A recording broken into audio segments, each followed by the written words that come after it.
বাংলা একটি নাম যার সঙ্গে জড়িয়ে আছে অনেক ঐতিহ্য, সংস্কৃতি, শিল্প, কাব্য, গল্প আর কিছু সুস্বাদু খাবারের নাম। আর যদি বাংলা সংস্কৃতির কথা বলি, বাংলা সংস্কৃতি অতি প্রাচীন। অনেক সময়ে বিভিন্ন সাহিত্যিকরা তাদের নাটক, গদ্য, উপন্যাস, প্রবন্ধ ইত্যাদির মাধ্যমে বাংলা সংস্কৃতিকে অনেকভাবে প্রভাবিত করে গেছে, যার সরাসরি প্রভাব পড়েছে মানুষের উপর, সাধারণ মানুষের উপর, বুদ্ধিজীবীদের উপর। তাদের চিন্তাধারা পাল্টেছে, তাদের অভিব্যক্তি পাল্টেছে। তো বাংলা সাহিত্য, বিশেষ করে নাটকের অনেক প্রভাব আছে বাংলা সংস্কৃতির উপরে। তো আজ এই বিষয়ে কথা বলবো, বাংলা সংস্কৃতির উপর নাটকের কি প্রভাব। আমাদের দ্বীপপুঞ্জে সাহিত্য জগতে, বিশেষ করে নাট্য জগতে অনেক পরিচিত নাম শ্রী নন্দলাল দেব শর্মার সঙ্গে। নমস্কার নন্দলাল বাবু। নমস্কার। নমস্কার। নমস্কার। আপনি তো দ্বীপপুঞ্জের সাহিত্য সমাজ, বিশেষ করে নাট্য সমাজে এক পরিচিত নাম। আপনি বহুদিন ধরে দ্বীপপুঞ্জের সাহিত্য জগতের যে তীর্থস্থান আদিত্য নাট্য একাডেমির সঙ্গে যুক্ত। তো আপনি নাটক নিয়ে চর্চা করেন, নাটক লেখেনও। তো আপনি কি বলবেন এই বিষয়ে, যে নাটক কিভাবে বাংলা সংস্কৃতিকে এতকাল ধরে প্রভাবিত করে এসেছে? দেখো, নাটক হলো আমাদের জীবন দর্পণ। Drama is the mirror of our life. এবং এই নাটক আমাদের লোকশিক্ষার ধারক এবং বাহক হিসেবে কাজ করে। রামকৃষ্ণ, শ্রী শ্রী রামকৃষ্ণদেব তাঁর অমৃত বাণীতে বলেছেন যে 100টা বক্তৃতায় যা না শেখা যায়, একটা নাটকে নাকি তার চেয়ে বেশি শিক্ষা লাভ হয়। আচ্ছা। তাই আমাদের ব্যক্তিগত জীবনে, সমাজ উন্নয়নে নাটকের ভূমিকা তো থাকবেই, এটা তো অনস্বীকার্য। আচ্ছা, তো আমি জানতে চাই যে এই দ্বীপপুঞ্জে নাটকের কি প্রভাব পড়েছে বাংলা সংস্কৃতির উপরে। দ্বীপপুঞ্জ একটা ছোট্ট দ্বীপপুঞ্জ, এখানে বাঙালি জাতির মানুষেরা থাকে, আর তারা অনেকেই সাহিত্য চর্চাও করেন। তো তারা কি মনে করেন, তাদের কি চিন্তাধারা এই বিষয় নিয়ে, নাটক নিয়ে? হ্যাঁ, দ্বীপপুঞ্জে নাটকের জনপ্রিয়তা তো আছেই। আচ্ছা। কেননা আমাদের এখানে যে মূল সংস্কৃতির যে আদি কেন্দ্র অতুল স্মৃতি সমিতি, যেটা কিনা সবাই বাঙালি ক্লাব হিসেবে জানে, আচ্ছা, ওখানে তো সাহিত্য সংস্কৃতি চর্চা তো হয়। বিশেষ করে আগে আমি দেখেছি নাটকের চর্চা, নাটক এবং যাত্রার অনুশীলন এবং মঞ্চায়ন ধারাবাহিকভাবে চলত। আচ্ছা। এবং আমিও সেখানে নাটক অভিনয় না করলেও আমি কিন্তু প্রায় প্রতিদিনই যেতাম মনোরঞ্জনের জন্য। আচ্ছা। এবং নাটক থেকে শিক্ষা লাভের জন্য। আর আমাদের যে আদিত্য নাট্য একাডেমি, হ্যাঁ, এটা তো সম্পূর্ণরূপে নাটকের চর্চার একটা কেন্দ্র হিসেবে গড়ে উঠেছে, যেখানে কিনা সবসময় আমাদের নাটক, যাত্রা, সাহিত্য আলোচনা নিয়ে আমরা ব্যস্ত আছি। এবং আমি আদিত্য নাট্য একাডেমিরই একজন আজীবন সদস্য। আচ্ছা, তো আপনি যে নাটক শুরু করেন, আপনার জীবনে যে প্রথম নাটক আপনি শুরু করেন, তার সূত্রপাত কোথা থেকে হয়, বা আপনি এর অনুপ্রেরণা কোথা থেকে পান? দেখো, এই কথা বলতে গেলে আমাকে একটু গল্পের মাধ্যমে তোমাকে বোঝাতে হবে। আচ্ছা। আমি প্রায় আগেই বলেছি যে প্রায় প্রতিদিনই আমি বাঙালি ক্লাবে যেতাম। ওখানে নাটকের রিহার্সাল হতো। আচ্ছা। এবং সেখানে কি হয়েছে, 1993 সালে তখন বাঙালি ক্লাবে সাধারণ সম্পাদক ছিলেন ফাল্গুনী গঙ্গোপাধ্যায়। আচ্ছা। একটা মজার ব্যাপার দেখো, নাটক নিয়ে যখন আমাদের একটা অনুষ্ঠানে আলোচনা চলছে, উনি হঠাৎ বলে উঠলেন যে এবারে অনুষ্ঠানটা একটু খুব জোর করে করতে হবে, কেননা আমাদের আন্দামানের স্বাধীনতার 50 বছর পূর্তি পূর্তি হতে হচ্ছে। চলেছে। আচ্ছা, আমরা তো তাজ্জব হয়ে গেলাম, সালটা 1993, উনি বলছেন 50 বছর পূর্তি হতে চলেছে। তা আমরা প্রশ্ন করলাম যে আপনি ভুল করছেন না তো? বলেন না। উনি বললেন 1947 সালে ভারত স্বাধীন হয়েছে, আচ্ছা, কিন্তু 1943 সালে আন্দামানকে স্বাধীন করে গেছেন আমাদের বীর নেতাজি সুভাষচন্দ্র সুভাষচন্দ্র বসু। বোস। সকলে করতালি দিয়ে ওনাকে ধন্যবাদ জানানো হলো আচ্ছা, এবং ওনার পরিকল্পনাটা আমাদের কাছে পেশ করলেন। বললেন যে এবারে আমাদের নাট্যোৎসব একটা করা হবে, আচ্ছা, নাট্যোৎসব করা হবে এবং দীর্ঘ 4 দিনের। কিন্তু আচ্ছা, সেই 4 দিনের নাট্যোৎসবে মোট 8টা নাটক এখানে উপস্থাপনা করা হবে। আচ্ছা, তো ঠিক আছে, আমরা সব মেনে নিলাম। এবং সাধারণত দেখো এখানে তো নাটক লেখার বা সেরকম অতটা চর্চা নেই। চর্চা নেই, নাটক করার চর্চা আছে। দু আপনি একজন তো হয়তো নিজে দু একজন নাটক নাটক, হ্যাঁ লেখেন। সেইটাই বলছি। তা উনি করলেন কি, যে আন্দামান নিকোবর দ্বীপপুঞ্জের যুব সমাজকে উজ্জীবিত করার জন্যে উনি একটা প্রস্তাব রাখলেন যে আমিও কিছু খবর রাখি যে আমাদের সদস্যদের মধ্যেও তো কেউ কেউ টুকটাক লেখাটেখি করছেন। তা ওনাদের যদি আমরা এই নাট্যোৎসবে সামিল করানোর চেষ্টা করতে পারি, হ্যাঁ, হোক না কাঁচা লেখা হোক, কেন কলকাতার নাটক মানে বিখ্যাত নাটক, যেখানে মনোজ মিত্র, বাদল সরকার, সুব্রত মুখোপাধ্যায়ের নাটক মঞ্চায়ন করা হবে বলা হচ্ছে। সেখানে যদি আমাদের কোনো সদস্য বা অন্য কেউ যদি এখানে বাঙালি তার নিজস্ব লেখা নাটক দেন, হ্যাঁ, ক্ষতি কি?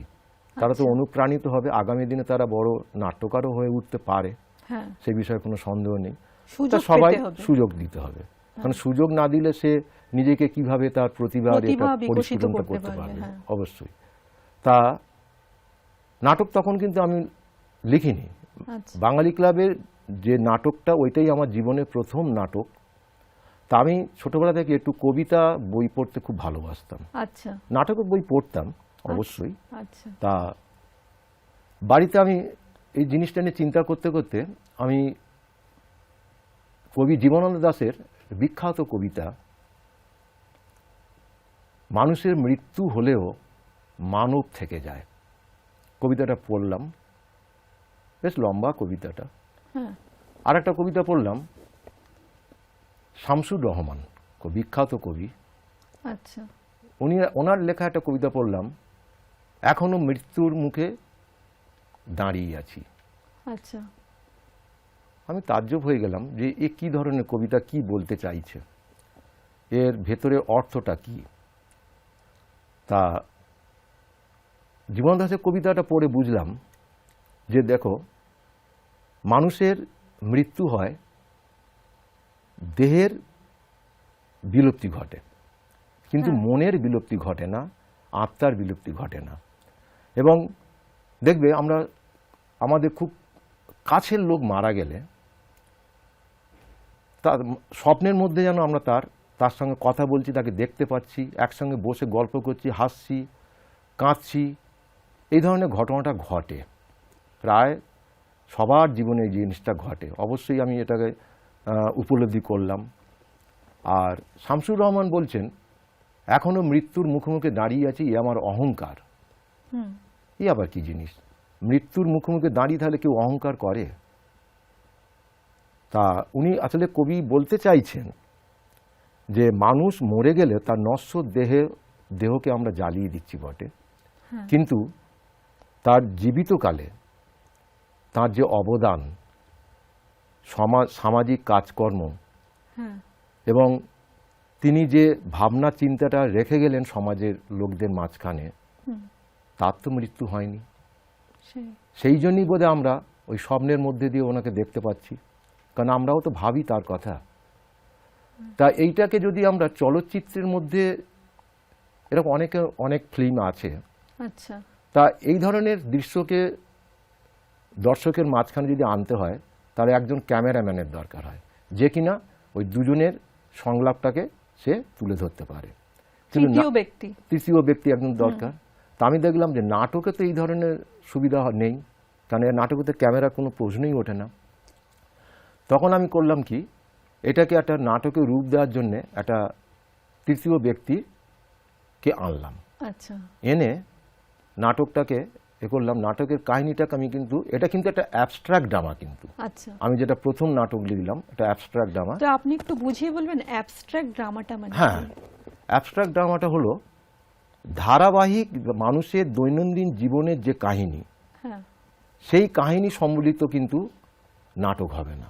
আচ্ছা, এই নাটকটা সেটা সম্পূর্ণ অন্য ধরনের, যার সঙ্গে কিনা বাস্তবে কোনো মিল পাওয়া যাবে না। পাওয়া যাবে না, গেলেও যেতে পারে কিন্তু অধিকাংশ ক্ষেত্রে পাওয়া যাবে না। যেমন তোমাকে যদি আমি জিজ্ঞেস করি যে কোনো মৃত ব্যক্তির সঙ্গে তুমি কি কথা বলেছো কোনো দিন, কেউ বলবে হ্যাঁ, নিশ্চয়ই না, কিন্তু কথা বলেছি আমরা।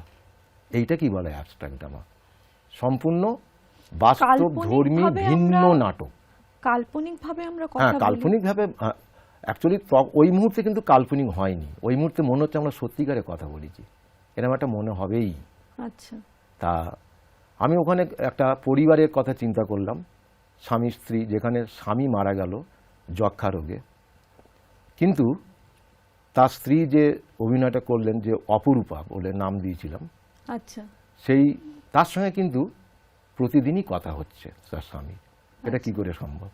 সেইটা আমি একটা বন্ধু মারফত, মানে তৃতীয় ব্যক্তিকে এনে সেখানে আনলাম এবং নাটকটার নাম দিলাম ভালোবাসা স্মৃতি অঙ্গার। নাটকটার ম্যানুস্ক্রিপ্ট আমি জমা দিলাম সেক্রেটারির কাছে, উনি খুব বাহবা দিলেন, বলে খুব ভালো নাটক, অ্যাবস্ট্রাক্ট ড্রামা হিসেবে খুব ভালো লাগবে, তা এই নাটকটা মঞ্চায়ন করা হবে। আচ্ছা, এবং আমি গর্বিত, যেখানে আরও নাটক ছিল, মনোজ মিত্র, বাদল সরকার, সুব্রত মুখোপাধ্যায়, সৌম্য মিত্র, আচ্ছা, এনাদের লেখা নাটকের পাশে একদিনের একাঙ্ক নাটকের জন্য 1 ঘন্টা যে সময় দিয়েছেন, এর জন্য সত্যি আমি ধন্য। এবং সেই থেকেই কিন্তু আমি অনুপ্রেরণা পেলাম, আচ্ছা, সেই শুরু। সেই সূত্রে। তারপরে আর মঞ্চ নাটক ইদানিং করা হয়েছে, যেমন 2023-এ আমাদের দ্বীপ পর্যটন উৎসবেও নাটক করা হয়েছে, মঞ্চস্থ করা হয়েছে। মঞ্চস্থ আমারই লেখা নাটক। একটা ছিল আপনি সেকেন্ড সেটাতে ইন কমান্ড, অম্বিকা আচ্ছা। চক্রবর্তী বিপ্লবী, আর একটা ছিল অগ্নিস্বর বিপ্লবী, উল্লাসকর দত্ত। আচ্ছা, এই 3-4টে নাটক আমার লেখা হয়েছে। অ্যাকচুয়ালি মূলত আমি না বেতার নাটকের মধ্যে একটু বেতার নাটক এর কথাতেই আসছি। হ্যাঁ, বলুন। আপনি মঞ্চ নাটক এবং বেতার নাটক দুটোই লিখেছেন। হ্যাঁ, দুটো তো লিখেছি। বেতার এবং নাটকের ব্যাপারে আপনি কিছু এবং বলুন।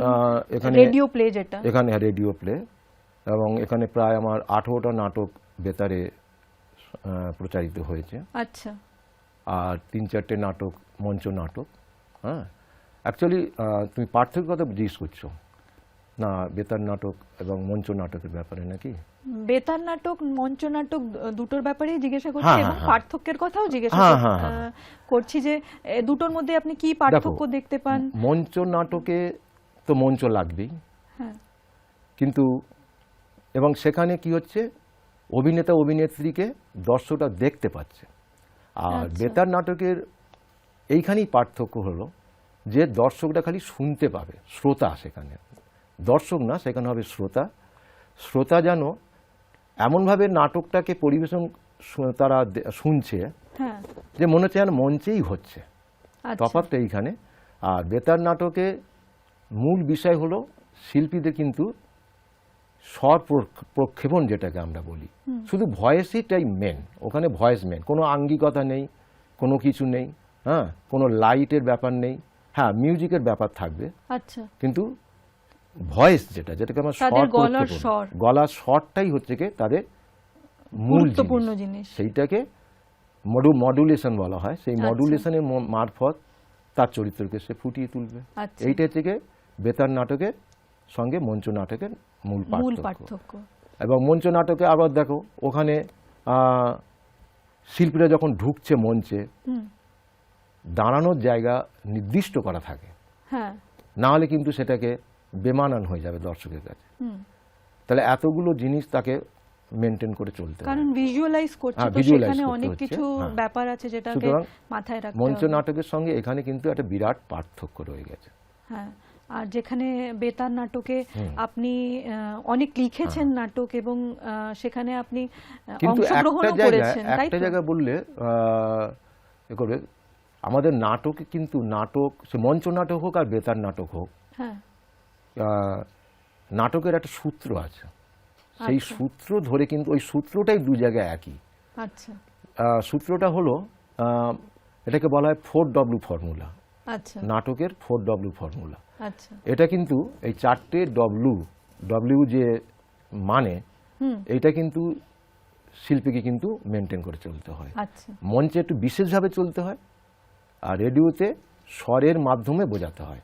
হ্যাঁ, তাই এই 4Wটা হলো কি, প্রথমে তোমাকে জানতে হবে হু আর ইউ, আমি কে, মানে আচ্ছা। মানে আমাকে কি চরিত্রে অভিনয় করতে হচ্ছে, ঠিক আছে?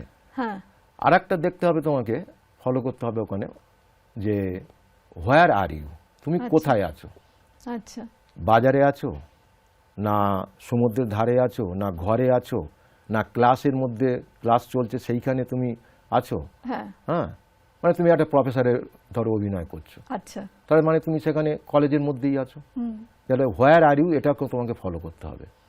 আর হোয়াই আর ইউ, হুম, তুমি কেন কেন কেন আছো? ওখানে আছো? হ্যাঁ, হ্যাঁ, যে তুমি এখানে কিছু বলতে এসেছো, না কোনো মানে কেউ বলছে সেটা হাততালি দেওয়ার জন্য এসেছো, সেইটার জন্যে তোমাকে ভাবতে হবে। এই 4টে ফর্মুলা কিন্তু তোমাকে who are you, where are you, when are you, আচ্ছা। মানে 4 হ্যাঁ 4W, 4W R why are মনে ইউ, রাখতে হবে। কেন এসেছো, এইটা কিন্তু বেতার নাটকও তোমাকে ফলো করতে হবে, আর মঞ্চ নাটকেও ফলো হবে। করতে হবে। এবার মঞ্চ নাটকে করতে গেলে ওখানে তোমাকে মঞ্চের যে মঞ্চটা কিন্তু ভাগ করা থাকে তার জায়গাটা নির্দিষ্ট করার জন্য, সেই এগুলো তোমাকে অনুসরণ করতে হবে। 9টা তো- ভাগ থাকে। হ্যাঁ, তো বেতার নাটক যে রেডিও প্লের কথা বলছি, তো আপনার মনে হয় এটা কতটা কঠিন? মানে এটাকে কারণ শুধু গলার স্বর, আপনাকে কেউ দেখতে পাচ্ছে না, আপনার মুখের অভিব্যক্তি কেউ দেখতে না। পাচ্ছে না, আপনার এক্সপ্রেশনটা কেউ দেখতে পাচ্ছে না, তো আপনি সেখানে দেখো, শুধু নিজের নাটকে গলার স্বর দিয়ে সবকিছু বুঝিয়ে দিতে বুঝিয়ে দিতে হবে। চাইছেন। এবং সেখানে কিন্তু নাটক করতে গেলে যখন আমরা নাটকের চরিত্রের মধ্যে সত্যিকারে যখন ঢুকে যাব, হ্যাঁ, আমাদের শরীর থেকে নবম রস বলা হয়, আচ্ছা এই যে রসক্রিয়ায় যে ভাবে নাটকটাকে যে যতটাভাবে ফোটাতে পারবে হ্যাঁ, তাকেই হবে, সে তত সফলতা পাবে। যেমন মনে করো হাস্যরস, হ্যাঁ, নবরসের তো অনেক নবর- গুরুত্ব আছে নাটকে। হ্যাঁ অবশ্যই নবরস তো অবশ্যই গুরুত্ব আছে, কারণ আমি যে চরিত্রে অভিনয় করছি বা পরিচালক আমাকে যেভাবে আমাকে সিলেকশনটা করবে, হ্যাঁ, মোটামুটি একটু দেখে নেয় তারা, তিনি দেখবেন যে এনাকে দিয়ে কোন রসের চরিত্রটা করানো সম্ভব হয়। আচ্ছা হ্যাঁ, যেমন নবম রস মনে করো সিঙ্গার রস বলে, যেটাকে আমরা আদি রস বলি, আচ্ছা যে স্বামী স্ত্রী যখন অভিনয় করবে হ্যাঁ, তাহলে তো নিশ্চয়ই স্বামী স্ত্রীর মতো তারা অভিনয় করবে সেইভাবে। হ্যাঁ, হ্যাঁ, সেখান থেকে কিন্তু তাদের অভিনয় যখন গাঢ়ত্ব আসবে, তখন অটোমেটিক্যালি তার শরীর থেকে একটা রসের উদ্রেক কিন্তু আসে, হবে। এবং যদি সেটা আসে তাহলে বুঝবে তুমি নাটক করে সফল হয়েছ। একটা রোমান্টিক সিন হচ্ছে, সেখানে যদি তুমি যদি খুব রাগের মধ্যে বলো, নিশ্চয়ই সেটা সিঙ্গার রসের মধ্যে পড়বে না। পড়বে না, হ্যাঁ, তাহলে সেখানে কি হচ্ছে, পরিচালকের নির্বাচন করার একটা খামতি রয়ে যাচ্ছে। হ্যাঁ, তা ওনারা সেইভাবে করেন। তারপরে মনে করো হাস্যরস, যেটা কিনা আমাদের চিত্রজগতে বা নাট্য জগতে দেখেছি ভানু বন্দ্যোপাধ্যায়। হ্যাঁ, হ্যাঁ, আমার তো মনে হয় অত ভালো হাস্যরসের অভিনয় করা সম্ভব নয়। তা উনি যেন হাস্যরস করার জন্যই যেন জন্মেছেন, ওই রসের আমরা অভিনয় যখন করার জন্য। রেডিওতে শুনি বা রেডিওতে যখন তখন শোনো, আমরা হাসতে থাকি, হাসতে মানে থাকি। না দেখেই। হ্যাঁ, রেডিওতে তোমরা আমরা যারা শুনছি আমরাও হাসছি, হো হো করে হাসছি। হ্যাঁ, হাসছি। হ্যাঁ, তাজ্জব হয়ে যায় যে কিভাবে এই অভিনয়গুলো করছে। তার মানে কি, করছেন, হ্যাঁ। উনি অভিনয়ের মধ্যে হাস্যরসেরই শিল্পী, হাস্যরসের মধ্যে উনি ঢুকে গেছেন, সেই রসের উদ্রেক ওনার মধ্যে হচ্ছে, তবেই তিনি ফোটাতে পারছেন জিনিসটা। হ্যাঁ, তারপরে মনে করো করুণ রস, এখন কারোর বাচ্চা বা পরিচিত কেউ মারা গেছে, সেখানে নিশ্চয়ই কেউ হাসবে না, সেখানে কান্নার রোল করতেই হবে। এবং সেটা স্বরপ্রক্ষেপণে, যেটা রেডিও নাটকের কথা বলছো তুমি, হ্যাঁ সেখানে করুণভাবে সেটাকে পরিস্ফুটন করতেই হবে তাকে, হ্যাঁ, তবেই সেটাই। সেটাই করুণ রস হবে। তারপর মনে করো বীর রস, বীর রস। একজন অর্জুনের রোল করছে, ভীমের রোল করছে, সেখানে বীরের রোল করছে না, রাজা হরিশ্চন্দ্রের রোল করছে, সুতরাং সেখানে বীরের রোল করতেই হবে। তারপরে মনে করো ভয়ানক রস বলে একটা রস আছে, হ্যাঁ, তা সেখানে কেউ কাউকে ভয় দেখাচ্ছে, যেমন রাবণের চরিত্রে যে রোল করছে সে বীর এবং ভয়ানক দুটোই, কেন তাকে দেখে সীতা নিশ্চয়ই ভয় পেয়েছিল ভয় প্রথম দিকে। পেয়েছিল। তা এই ধরনের রসের উদ্রেক হয় আমাদের মধ্যে। তা যার মধ্যে উদ্রেকের ভাবটা যত বেশি হবে এবং তার উপর নির্ভর করে কিন্তু অজান্তে স্বর প্রক্ষেপণ আসবে। আচ্ছা, এটা অবশ্য অনুশীলনের মধ্যে দিয়ে হয়, হঠাৎভাবে হবে না। তা বেতার নাটকে আমিও অনেক করেছি এই ধরনের। তো আপনার তো এই ক্ষেত্রে অনেক অভিজ্ঞতা আছে। হ্যাঁ, অবশ্যই করি আর কি। হ্যাঁ, তো নাটক কিভাবে মানুষকে জীবনের কাছাকাছি নিয়ে যায়? দেখো, নাটক মানুষের জীবনের কাছাকাছি তো নিয়ে যাবেই, নাহলে নাটক আমরা কেন এত লোকের সামনে এটাকে করছি? তাকে তো লোকশিক্ষার, যাতে আরও সুদূর প্রসার হয়, লোক আরও জানতে পারে যে একটা কাহিনীর মধ্য দিয়ে যে তার জীবনের যে চরিত্র, তার নিজস্ব চরিত্রেরও বদল হয়, এও আমরা লক্ষ্য করেছি, বিভিন্ন জায়গায় গিয়ে আমরা করেছি। তবে একটা জায়গায় আমি বলবো, হয়তো অনেকে দ্বিমত হবেন। আচ্ছা, কথাটা হলো কি, মঞ্চ নাটকের প্রসারতা যতটা তাড়াতাড়ি না হয়, আমার মনে হয় পথনাটিকা বলা হয় যেটাকে, আচ্ছা, সেটাতে আমার মনে হয় আরও লোক সমাজে খুব তাড়াতাড়ি তার প্রচার এবং প্রসার ঘটানো যেতে পারে। কেমন, আমি কিছু যদি উদাহরণ চাও আমি বলতে পারি। দেখো, মঞ্চ নাটকে একটা সীমাবদ্ধ জায়গার মধ্যে দিয়ে করা হয়, যেখানে দর্শক সংখ্যা খুব সীমিত থাকে, 100, 150, 200 হয়তো থাকে ক্যাপাসিটি, যেরকম যে প্রেক্ষাগৃহে যে যেমন যার ক্ষমতা সেই হিসেবে আসে। কিন্তু আমরা চাই যে এই নাটকের চর্চাটা, নাটকের উপকারিতাটা লোকসমাজে কতখানি এর উপযোগিতা আছে সেটা তো বোঝাতে হবে। সেটা বোঝাতে গেলে আমার মনে হয় পথনাটকেই হলো সবচেয়ে উৎকৃষ্ট একটা উপায়। কেন, যেখানে শ্রোতা এবং অভিনেতা অভিনেত্রীদের মধ্যে কোনো প্রতিবন্ধকতা মানে বাধা থাকছে না, হ্যাঁ, সেখানে কোনো ব্যারিকেড নেই, এইরকম একটা ব্যাপার আসবে। কেননা তারা খুব কাছাকাছি আমাদের মধ্যে থাকতে পারছে।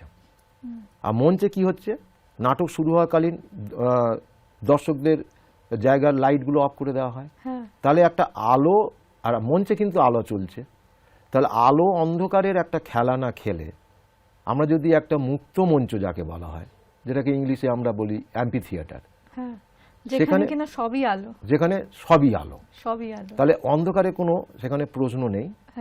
তাহলে দর্শকের সঙ্গে আমরা সরাসরিভাবে যোগাযোগ করতে পারছি। এবং এই প্রসঙ্গে যদি বলো, খুব মজার দুটো কথা আমি বলতে পারি, এবং তাতে করে কি আমরা নিজেদেরকে খুব ধন্য বলবো, মনে করতেই হবে। আমরা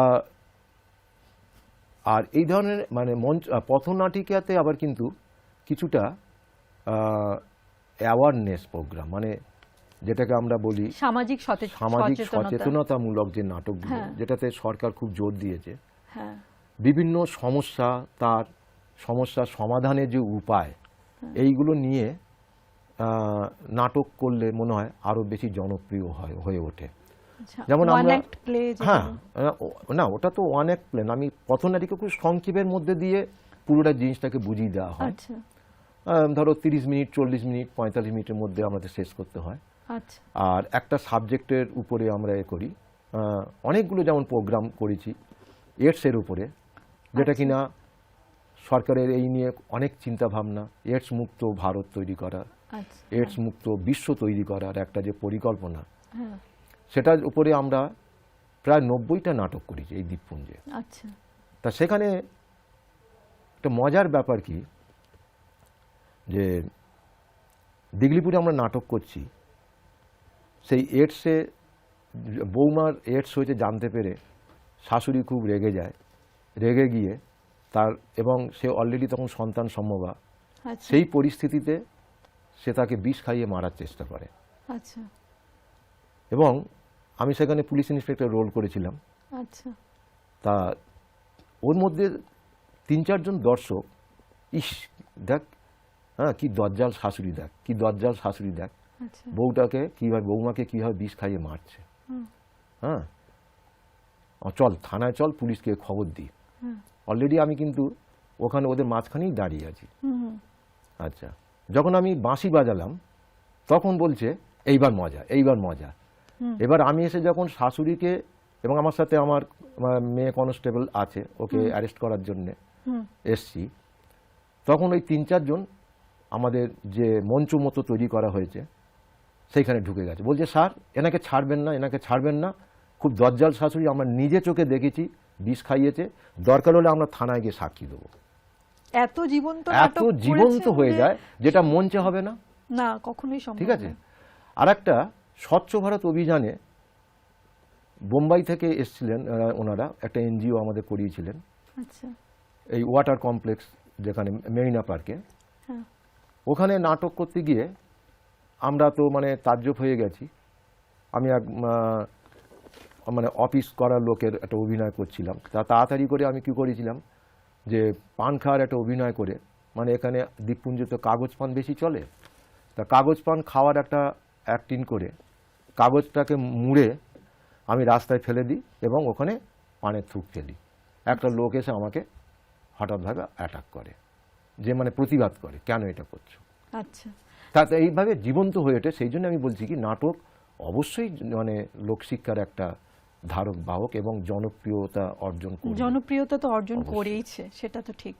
তো আপনি আজ, আপনাকে দর্শক বন্ধুরা যারা দেখছেন এবং আপনার কথা শুনছেন, তো তাদের উদ্দেশ্যে আপনি কি বলবেন? তাদের উদ্দেশ্যে এইটাই বলবো যে আমরা বিশেষ করে যুব সমাজ, হ্যাঁ, তারা যেন এই নাটক চর্চা সম্পর্কে একটু আগ্রহী হয়ে ওঠে। কারণ নাটকের মধ্যে দিয়ে অনেক কিছু শেখা যায়, অনেক পরিবর্তন আসবে, তার চারিত্রিক মনোবলের পরিবর্তন আসবে। এবং যার জন্যে আমরা করি কি, আমাদের আদিত্য নাট্য একাডেমিতে প্রতি বছরই আমরা 10 দিন 15 দিন একটা থিয়েটার ওয়ার্কশপও করি, যেখানে যুব সমাজকে আমরা আহ্বান জানাই। আচ্ছা। যোগদানও করে 10-12 জন প্রতি বছরই যোগ দেয়, এবং সেখানে নাট্য চর্চা হয়, নাটক কিভাবে উপস্থাপনা করতে হয় সেইগুলো। এতে কি হয়, যুব সমাজের একটা উপকারিতা আসবে, বিশেষ করে যারা এখন স্কুল কলেজের বাচ্চারা আছে। হ্যাঁ। এর যে সুবিধাটা কি, তার একটা মেমোরি পাওয়ার, মানে স্মৃতির যে একটা ঘটে, সেইটা কিন্তু মেমোরি পাওয়ারটা বাড়বে। হ্যাঁ, আর Plus ব্যক্তিত্বের বিকাশও হবে, অবশ্যই ডিসিপ্লিনড হবে, অভিব্যক্তিরও বিকাশ হবে, ডিসিপ্লিনড হয়ে যাবে। হ্যাঁ, এবং তাদের মধ্যে একটা সুষ্ঠুতা বা একটা চারিত্রিক যে মনোবল, যে দৃঢ়তা, সেই দৃঢ়তাটা আসবে। এখন মনে করে কোনো একটা বাচ্চা এখান থেকে পড়ে উচ্চ শিক্ষার জন্য মুখ্যভূমিতে গিয়ে সেখানে যাচ্ছে, তাদের যে অ্যানুয়াল ফাংশনে হয়তো কোনো স্পিচ দিতে হবে, সেইখানে তার তখন তার নার্ভাসনেসটা আসবে না, ঠিক খুব সাহসিকতার সঙ্গে ইয়ে করবে। সুতরাং যে যুব সমাজকে এইটাই আমি উদ্দেশ্য করে বলতে চাই, যে তোমরা নাটক পড়ো, নাটক নিয়ে আরো আগ্রহী হও, নাটক চর্চা করো, নাটকের সম্পর্কে আরো আগ্রহী হয়ে ওঠো। হ্যাঁ, ধন্যবাদ নন্দলাল বাবু। আজ আপনি আমাদের এই স্টুডিওতে এসেছেন এবং নাটক নিয়ে এত তথ্য আমাদের জানালেন, এর জন্য আপনাকে অসংখ্য ধন্যবাদ। দর্শক বন্ধুরা, আজ আলোচনা করছিলাম দ্বীপপুঞ্জে বাংলা সংস্কৃতিতে নাটকের প্রভাব, এই বিষয় নিয়ে। আজ বাংলা অনুষ্ঠান এই পর্যন্তই। নমস্কার।